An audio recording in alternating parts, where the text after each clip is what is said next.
am Molly. I am the daughter of Pastor Keith and Diana. Why, as a 20-year-old, do I live in Germany with my parents? That's a good question. To be honest, no part of me wanted to live here. No part of me wanted to move here. I was against the whole idea. I didn't think it was meant for me. I was angry, and I was bitter towards God. So the question is, how did I get to where I am today? Let's start back in 2014 into 2015, my senior year of high school. This was the year prior to moving to Germany. My friends are applying to college. This is similar to Lauren's story. My friends are getting accepted to college, and here I am.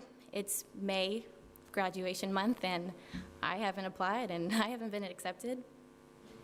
So I decided to apply to Auburn University of Montgomery for summer classes.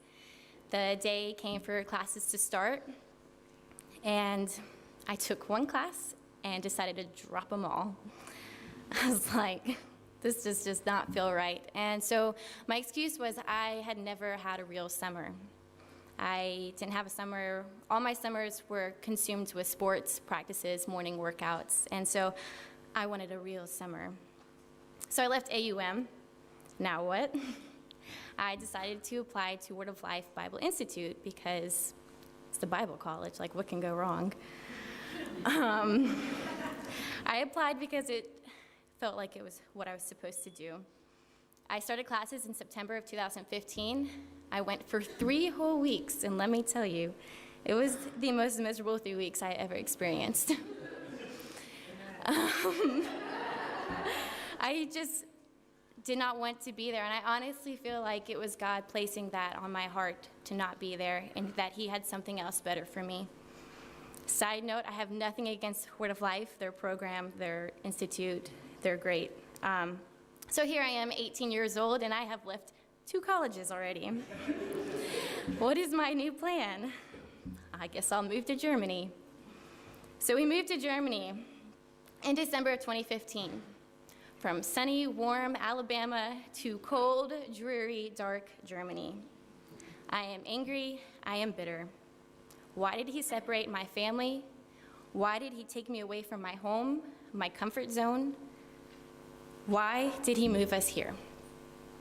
I had such a negative outlook of living in Germany. I didn't want to be involved. I didn't want to make friends. I didn't want people to talk to me. And if you knew me back when we first moved here, I apologize. I was not pleasant to be around. My main priority as soon as we moved here was how fast can I save my money and move back? Every time, though, I would try to move, a door would close. Funny how that happens. I think I tried in a matter of 9 months to move back 3 times, and time after time after time, a door closed, a door closed, a door closed. All right, God, I obviously have no control of my life or what I want to do with my life. So now the question still remains, what do I do now? A few months after we had moved to Germany, I randomly unpacked my Word of Life Quiet Time book that I received when I was at the Bible Institute. We were in the book of John. I can't tell you how many times I have read the book of John and the stories in John. But here I am reading it like it was the first time I had ever read the book of John with a whole new perspective. I began to deepen my relationship with Christ and create a firm and real relationship with Him. Not that I didn't have one before, but now this relationship was no longer a relationship where I believed what I believed because it was what I was taught in Sunday school or what my parents believed, but now it was a relationship where I believed what I believed because I spent time studying His Word, seeking His will, and learning that I am not in control of my timeline. So instead of trying to move back, I surrendered my timeline to God.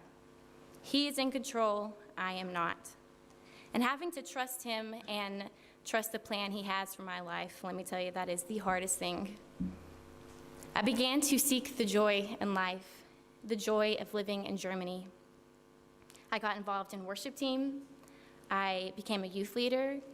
And people say this so often, but it's so true. Those kids teach you more than you teach them. I now have some amazing friends. Kristen Walsh really took me under her wings and was such an amazing friend to me this past year. She, from seeking spiritual guidance in certain situations to proofreading and editing 9-page papers on genetically modified organisms, that is a true friend right there. These past few years have been in no way easy. I still struggle. I still miss my family. I miss my friends.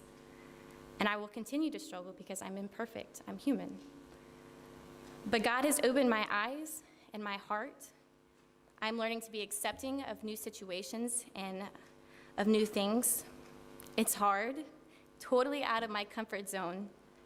But relying on Christ instead of myself is the major key when doing life.